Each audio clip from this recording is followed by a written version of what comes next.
Good afternoon, everyone. First of all, I would like to thank all my teachers and faculty for the invitation. So we'll just go to the cases. So I'm going to present 4 cases. The first one is a young man, 38-year-old male, with history of RTA and traumatic brain injury, and he got admitted and got treated for RTA. And he also developed a left temporal lobe bleed, which was diagnosed to be due to cerebral venous thrombosis, vein of Levi thrombosis on September 2022. So after that, he was put on medical management. He got improved and discharged. After 1 year, he developed a new onset headache on March 2023, for which he underwent a MRI brain. So initially, the MRI was showing chronic gliosis and the hemocytin deposit and hemorrhagic products due to previous vein of Levi thrombosis (CVT). But in MR talk was showing a few arterialized signals and the arterialization of left transverse sinus and multiple small network of vessels, and which was in suspicious is consistent with the dural AV fistula. So we initially advised the patient for DSA, but patient initially refused and started symptomatic management, antiepileptics and painkillers, and he was continued with acetone. After 6 months, his symptoms was progressing, not responding to medical treatment.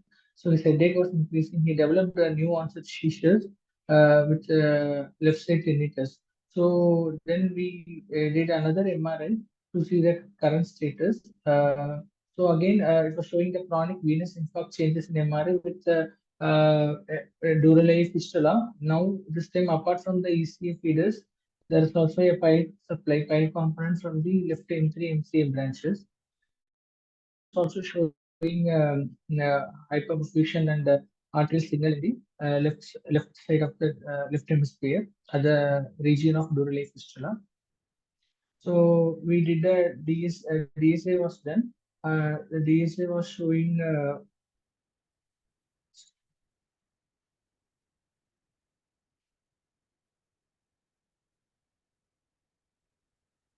sorry.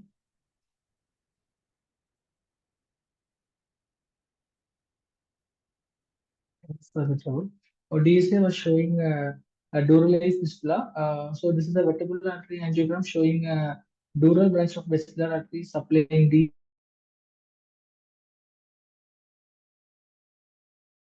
cortical reflex. And this was the MCA IC injection showing the pile branches of MCA supplying the dural network, which reflects into the cortical vein. So next we did a lateral IC angiogram, again showing the dural fistula with a direct cortical venous reflex and draining into the venous sinuses. PCA is showing parietal and frontal branches of MMA supplying the directly ending into the cortical vein, causing type 3 cognate DAVF with a direct cortical venous reflex. So this is what the we found is the patient had a type 3 cognate DAVF with certain direct cortical venous reflex. The feeders are from the vesicular artery dural branch, 5 branches of left MCA, and from the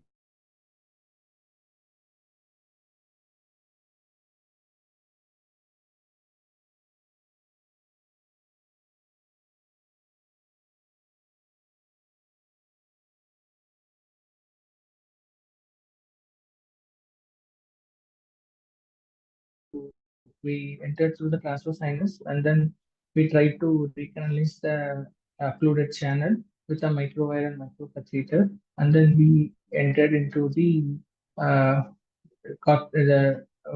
draining vein. So here the angio showing the reflex under the channel in the left side.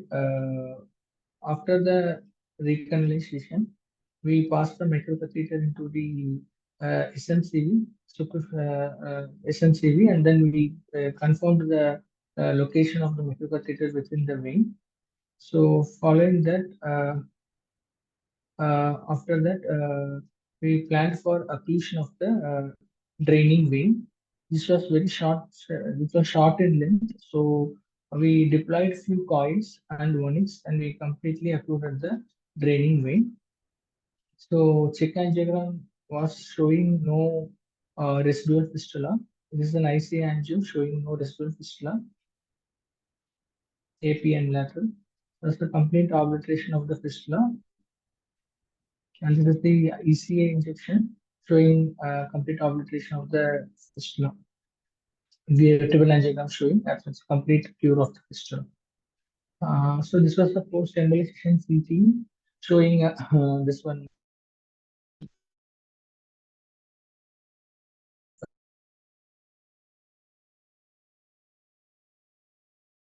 He was and he was continued.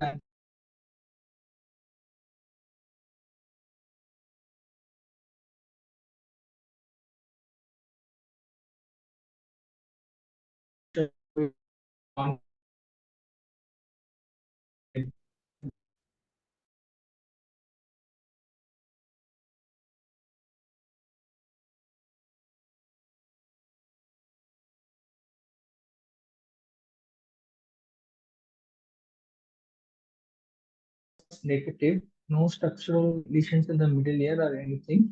His HRCT temporal bone was also negative for any causes of pulsatile tinnitus like jugular valve diverticulum or high radiant jugular valve or any sigmoid superior semicircular canal dehiscence. Nothing was there, and the MRI contrast ruled out any vascular tumors, AVM, and stenosis. So,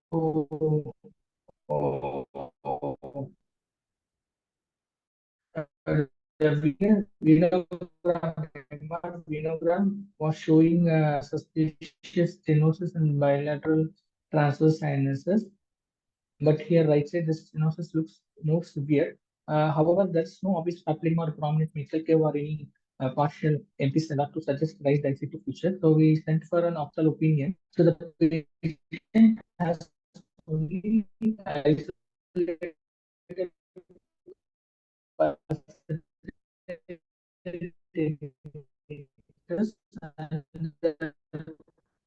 right-sided headache. Again, we started with acetazolamide. We improvement. So we decided for DSA with venous manometry. So this was the venous manometry.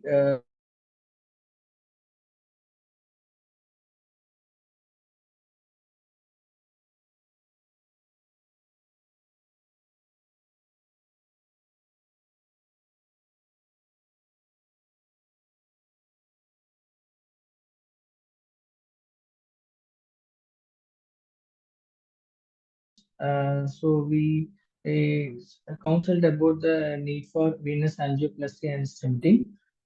So this is the DSA angiogram showing the venous stenosis, focal venous stenosis in the right distal transverse sinus. So this was the like crossing these lesion, stenotic lesion with O14 wire. So after that, we classified the lesion with O14 6 coronary balloon. So post plasty, so we took the guide sheet.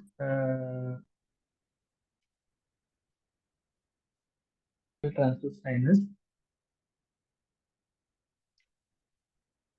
So after that, we deployed the stent, achieving good opening and good flow and good opening of the stenosis. 9 into 30 centimeter. So post deployment, patient was extubated with a neurologic baseline, and the patient had an immediate response to the tinnitus.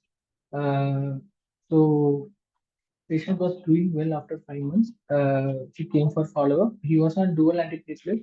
So after 3 months, we switched over to single antiplatelet. His tinnitus got obliterated and there was no headache. So we planned for a contrast CT venogram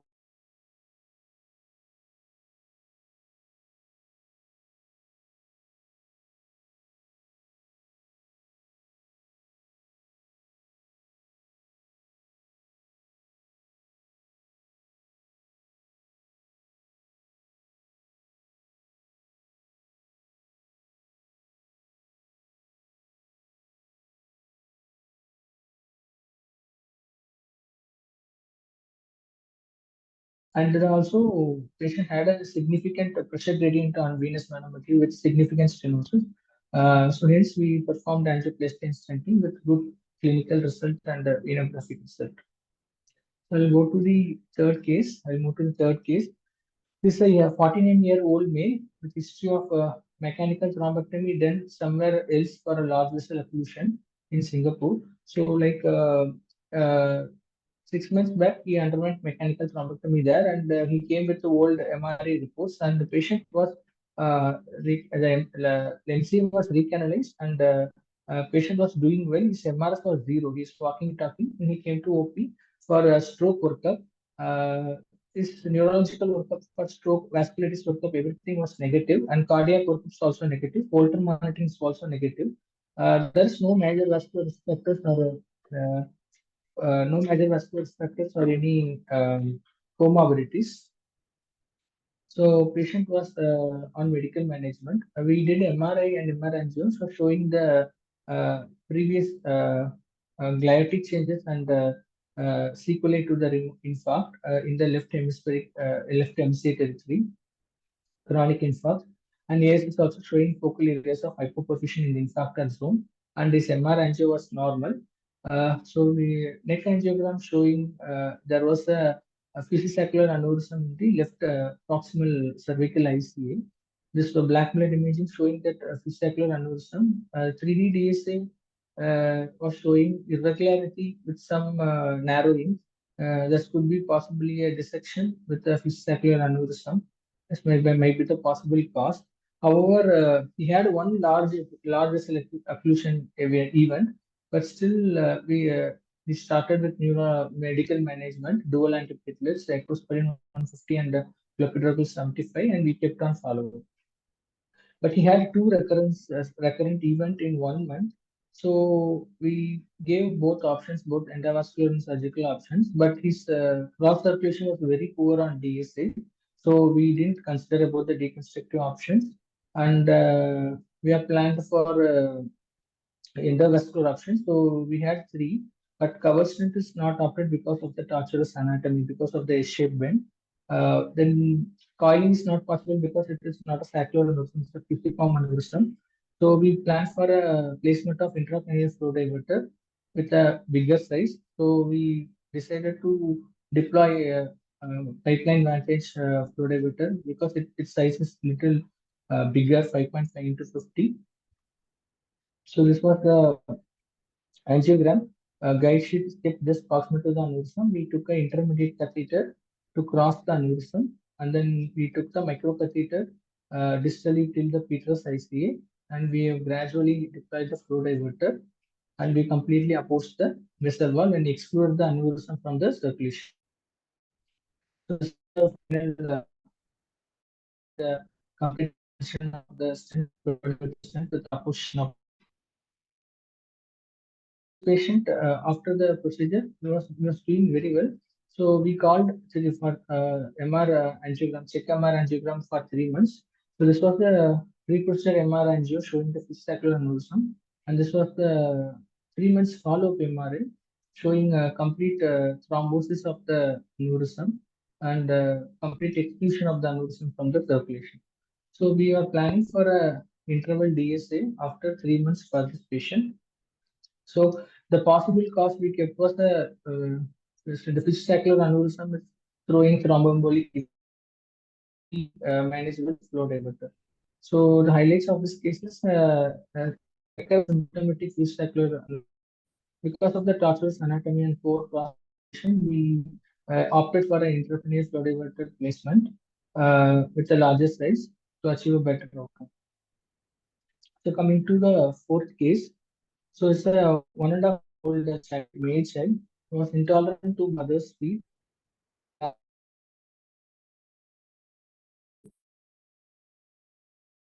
Weight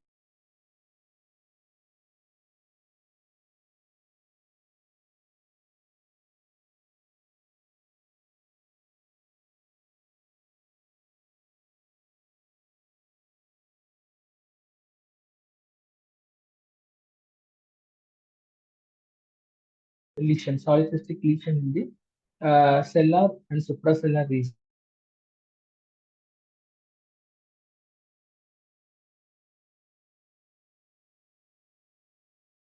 coating the pile surface of the brainstem pons with indentation. This is also associated cerebellar atrophy. So the SWI and diffusion images were analyzed. The SWI images were showing focal areas of blooming with both positive and negative phases, which indicates that there is evidence of microcalcifications and also hemorrhages. And there is a focal restricted diffusion area noted anterior and lateral aspect of the tumor component. So we can see here there's a diffusion hyperintensity with corresponding ADC drop.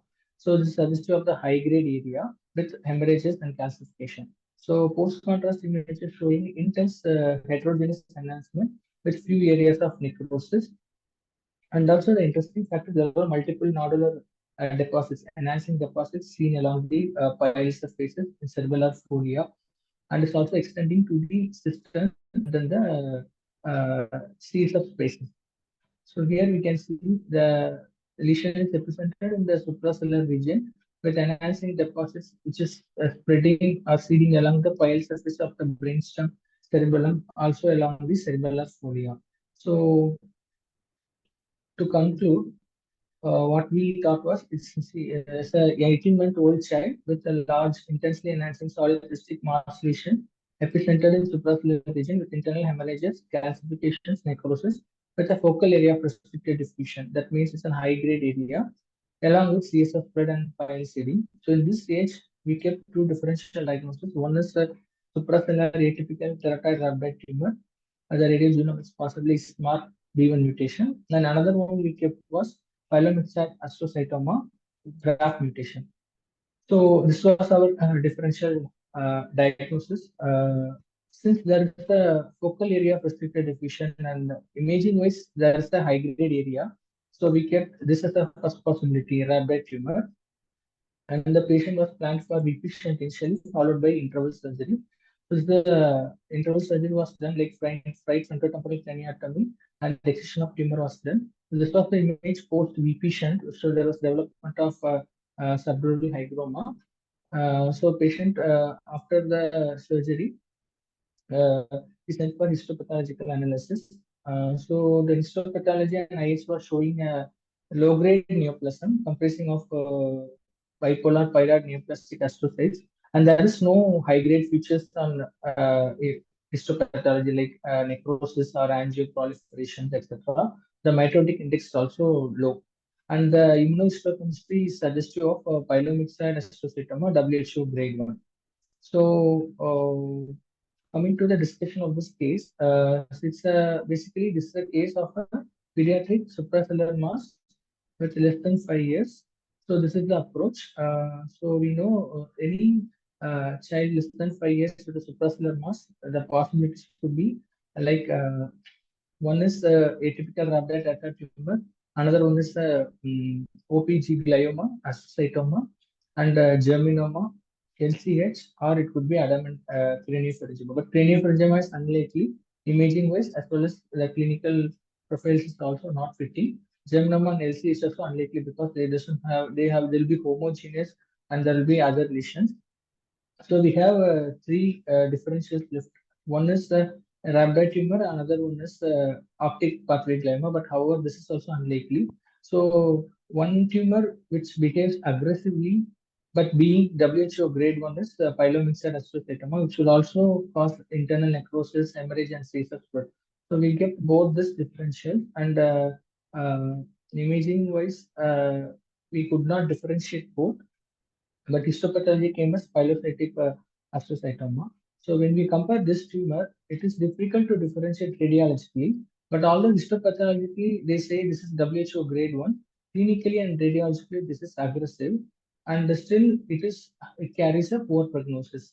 So when we compare this one, almost they have common features except for the radiogenomics, where this has a SMART-B1 mutation, but this one has a BRAF mutation. And this one is histopathologically grade 4, and but this one is histopathologically grade 1. So basically, here we saw a case with less than 5 years presenting with enhancing supracellular solid cystic lesions, high-grade features, and CSF spread, which has a two important differential. One is Pilomyxoid astrocytoma, another is a rhabdoid tumor. So both we have. only they have a difference in the WHO grade and then the radiogenomics. Otherwise, it has a high aggressive clinical radiological features with poor prognosis because of its seeding. So, although it is WHO grade 1 and the molecular genetics are showing BRAF mutations MAPK pathway, clinically also it had an aggressive course and imaging was also showing a rapid CSF seeding. So, uh, that's why this is very difficult to differentiate by MRI, but however, only histopathologically we can differentiate. But there is no much of difference in prognosis because clinically and radiologically they behave very aggressively. Thank you.